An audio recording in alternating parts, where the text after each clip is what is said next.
প্রথমত তারেক জিয়ার 31 দফা দাবি আজকের এই দিনে আমরা ঐক্যবদ্ধ হয়ে ওয়াদা করছি যে আমরা বাস্তবায়ন করবই করব।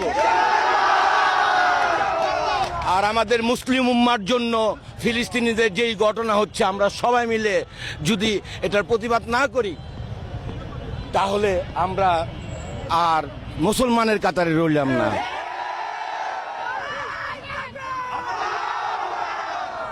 আমার নারায়ণগঞ্জবাসী, আমি যদি আমার নারায়ণগঞ্জবাসী আমার শরীরের চামড়াদা জুতা বানাই দেয়, আমি নারায়ণগঞ্জবাসী ঋণ কখনো শোধ করতে পারবো না। আমরা রাজনৈতিকভাবে যে এই ধরনের হ্যাঁ প্রতিপন্ন হয়েছি শেখ হাসিনা গভর্নমেন্টের দ্বারা, আমাদের নেক্সট জেনারেশন এই ধরনের সম্মুখীন যেন না হয়, এই জন্য আমরা সর্বোচ্চ সব ধরনের ভূমিকা রাখবো। আমি যদি এখানে শুয়ে পড়তে পারতাম তারপরে আমি বলতে পারতাম হ্যাঁ, এই অনুভূতি আমি এখন গিয়ে আমার মার হাতে ভাত খাবো, এটাই আমার সবচেয়ে অনুভূতি। সর্বমূল্যে এই প্রশাসন, আগামী দিনে এই প্রশাসন থাকবে। আমরা এই প্রশাসনকে সহযোগিতা করে একটি নতুন প্রশাসনের মাধ্যমে মানবতার ভিত্তিতে সব কিছু রক্ষা করব।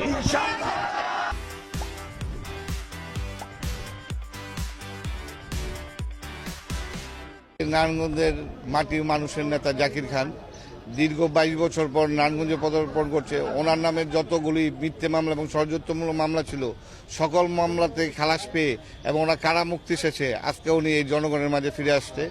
ওনার সবসময় ওনার ষড়যন্ত্র ছিল, ওনার এই জনপ্রিয়তা ঈর্ষান্বিত হয়ে একটি মহল সবসময় চেয়েছে যাতে জাকির খান মুক্ত না পায়। সত্যের বিজয় যেহেতু সবসময় হয়, আমরা ওনার পক্ষে, আমরা এই যে আমার সহকর্মীরা আছে আজকে, ওনার পক্ষে আমরা আইনি লড়াই করেছি, সত্যের বিজয় হয়েছে। সেই সত্যের বিজয়ের আজকে সেই কাঙ্ক্ষিত মুহূর্ত জাকির খান সবার মাঝে ফিরে আসবে। আর আজকে জাকির খানের মুক্তির উপলক্ষে নারায়ণগঞ্জে একটা উৎসবমুখর পরিবেশ বিরাজ করছে। এই জন্য নারায়ণগঞ্জবাসী তথা বাংলাদেশবাসী সবার কাছে জাকির খানের পক্ষ থেকে দোয়া চাচ্ছি উনি যাতে সবার মনের আকাঙ্ক্ষা পূরণ করতে পারে এবং ভবিষ্যতে দেশের জন্য কিছু করতে পারে। ওনার নামে মোট 33টা মামলা ছিল, উনি সবগুলি মামলা থেকে খালাস পেয়েছেন। আজকে সর্বশেষ যে 97 সালের একটা চাঁদাবাজির মামলা ছিল, ওই মামলাটা থেকে আজকে মুক্ত হয়ে ওনার নামে আর কোনো মামলা মোকদ্দমা নেই। উনি সকল মামলা থেকে মুক্তি পেয়েছে এবং সকল মিথ্যে মামলা থেকে উনি ষড়যন্ত্রমূলক মামলা থেকে মুক্তি পেয়েছে। ভালো এক্সাইটেড আছে, আব্বু আসতেছে দেখা দীর্ঘ 27 বছর পর আব্বু আজকে হ্যাঁ জেল থেকে মুক্তি পাবে। আমরা আমার বাবাকে নর্মালি সাধারণ জীবনে ফিরে আসবে ইনশাল্লাহ, আপনারা সবাই দোয়া করবেন। আজকে আমরা অনেক আনন্দিত এবং উচ্ছ্বসিত। দীর্ঘ প্রতীক্ষার পর নারায়ণগঞ্জবাসীর আপামর জনসাধারণের নেতা জাকির ভাই বের হচ্ছে। দীর্ঘ প্রতীক্ষার পর বিভিন্ন ষড়যন্ত্রের জাল ভেদ করে আইনের মাধ্যমে খালাস পেয়ে তিনি আজ মুক্তি পাচ্ছে। আমরা পরিবারের পক্ষ থেকে নারায়ণগঞ্জবাসীকে ধন্যবাদ জানাই, তার এতদিন যাবৎ তার পাশে ছিল।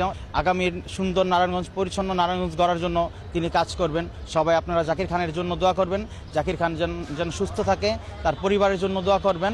সবাইকে নিয়ে, নারায়ণগঞ্জবাসীকে নিয়ে যেন তিনি আগামীর দিনের সুন্দর নারায়ণ